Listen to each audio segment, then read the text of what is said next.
엠비엔골드 김응태 매니저와 함께하는 하프타임 공략주 시간입니다. 과거의 고민은 이제 뒤로 하고요. 이제부터는 본격적으로 종목을 편입해 보도록 하겠습니다. 엠비엔골드 김응태 매니저와 함께할게요. 매니저님 안녕하세요. 네, 안녕하세요. 네, 먼저 포트폴리오 점검부터 해보도록 하겠습니다. 자, 첫 번째 기업은요, 덱스터인데요.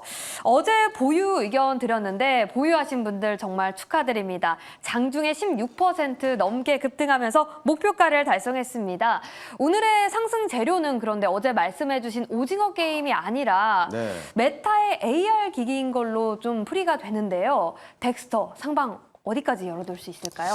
네, 맞습니다. 원래 이제 엔터 관련돼서도 이제 어떻게 보면은 이제 오징어 게임에 대한 후속주라고 수혜를 받을 거라고 제가 소개해드렸는데 오늘은 또 XR, AR 기기에서도 같은 사업을 영위하고 있다 보니까 오늘 장중에 급등하는 모습을 보였습니다.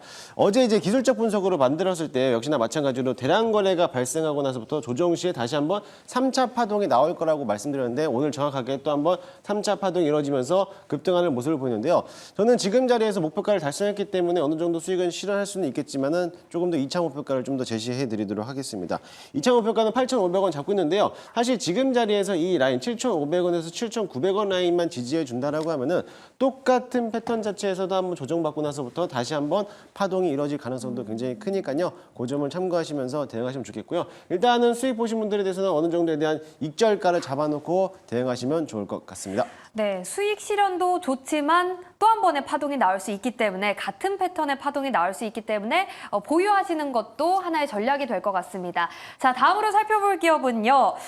오늘 섹터 내에서 형님들을 다 제치고 견고한 모습 보여주는 기업이 있어요. 제일일렉트릭인데요. HD 현대일렉트릭 그리고 LS일렉트릭 오늘 외국인과 기관이 매도세 나타내고 있거든요. 근데 제일일렉트릭은 견고합니다. 상승하고 있는데 견고한 이유가 뭘까요?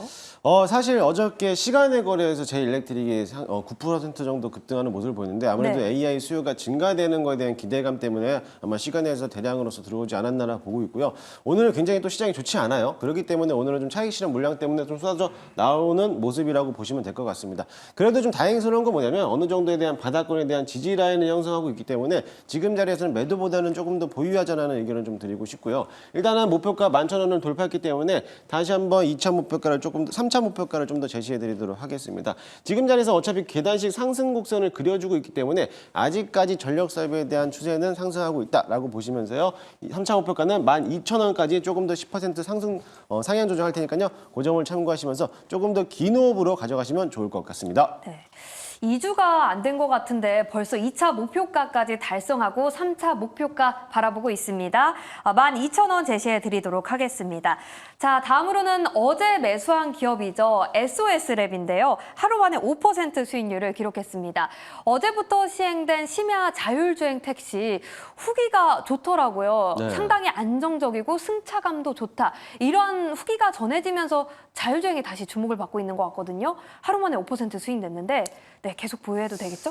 일단은 당연히 보유하자라는 말씀 드리고 싶고요. 사실 5%보다 조금 더 올라왔던 게 오늘 목표가를 터치했어요. 제가 오늘 원고 드리기 전에는 또 8,160원 정도 올라왔는데 오늘 8,300원에 대한 목표가를 터치했기 때문에 저는 목표가 달성했기 때문에 홀딩 전략 드리고 싶고요. 어제 언급한 것처럼 목표가를 달성하면 제가 2차 목표가를 제시해 드리도록 하겠습니다. 목표가 달성해도 팔지 말고 홀딩하자라는 말씀 드렸는데요. 역시나 마찬가지로 매물벽들을 지금 소화하고 있는 과정입니다. 박스권 상단에 안착했기 때문에 추가적인 상승세가 더 나올 것으로 보여지고요.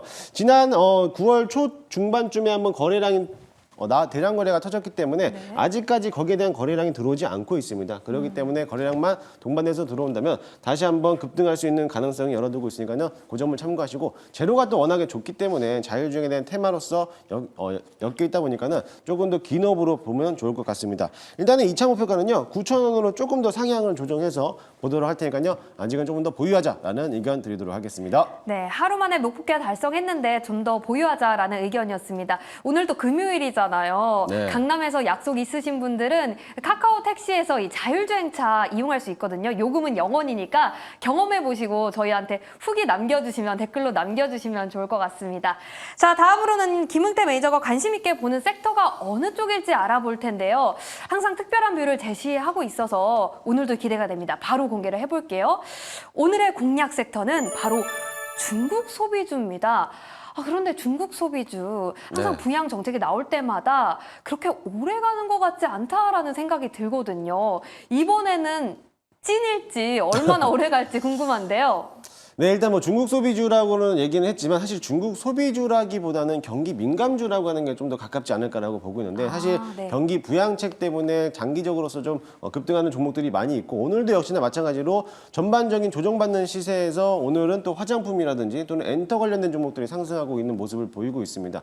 그에 따라 가지고 중국 소비 관련된 종목들이 시장에서 주목을 받았기 때문에 앞으로 뭐 장기적으로 가지는 않더라도 단기적으로서 조금 더 수익을 실현할 수 있지 않을까라고 기대하면서 제가 중국 소비주를 가지고 왔고 사실 중국 소비에서는 이미 한번 190조 원 가량에 대한 투입을 하겠다라고 검토했기 때문에 거기에 따라 가지고 중국인들에 대한 이제 지출이 늘어날 거라고 보여집니다. 그에 네. 따라 가지고 관련된 기업들이 또 많기 때문에 관심 있게 보시면 좋겠고 그 와중에서 국내에서 중국에서 매출액이 규모가 남아 있는 관련된 종목들이 상승하고 있다라고 보시면 것 같습니다. 대표적으로는 오늘 화장품 관련된 종목들이 오늘 상승하는 모습을 보였고요. 그 와중에 엔터라든지 미디어 콘텐츠까지도 오늘 상승하는 모습을 보였으니까는 아마 바닥권에서 이제 막 올라가고 있다라고 보시면 될 거니까 단기적인 관점에서 바라보시면 좋을 것 같습니다. 네, 그런데요. 중국 소비주 안에도 섹터가 정말 다양합니다. 말씀해주신 화장품, 엔터, 미디어 콘텐츠도 있지만 여행이라든지 카지노 뭐 이런 쪽도 있거든요. 네, 맞습니다. 여행이라든지 카지노도 있겠는데 사실 이 여행이랑 카지노 같은 경우는 중국 소비주도 맞겠지만은 일단은 국경절을 맞이해서 중국인들이 국내로 들어왔을 때 거기에 대한 수혜를 받기 때문에 아직까지는 여행 상품을 바라보기에는 조금 이른 감이 없지 않나라고 보니까는요. 네. 조금 더 어차피 사이클이 순환매를 돌고 있으니까 이런 중국 소비주 다음 후속주로서 보시면 좋을 것 같습니다. 네.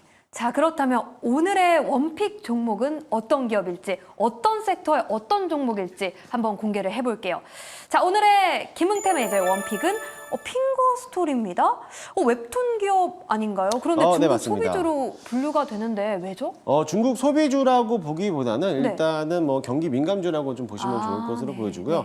네. 말로는 중국 소비주지만 어쨌든 간에 해외 매출액이 좀 꾸준하게 늘어나고 있기 때문에 핑거스토리를 가지고 와봤습니다. 오늘 사실 웹툰 말고도 미디어 콘텐츠들이 좀 상승하고 있어요. 그와 맞아요. 관련돼서도 같은 그룹 안에서 섹터가 같이 올라가고 있으니까는 그 점을 참고하시면서 보시면 좋겠고요. 사실 동사 같은 경우는 종합 스토리, 비즈니스, 웹툰이라든지 디지털 만화를 제공하고 있는 기업인데 사실 장르가 굉장히 많습니다. 처음에서는 이제 남성들에 대한 플랫폼을 가지고 있는 묵툰을 하고 있었는데 이번에는 과거에 또 여성들의 플랫폼을 가지고 있는 큐툰을 또 한번 제공하고 있고요. 이름이 너무 귀엽네요. 네, 역시나 마찬가지로 중국 경기 부양책에 따라서 해외 매출도 증가될 수 있을 거라는 기대를 가지고 있으니까는 그 점을 참고하시면서 대응하시면 좋을 것 같습니다.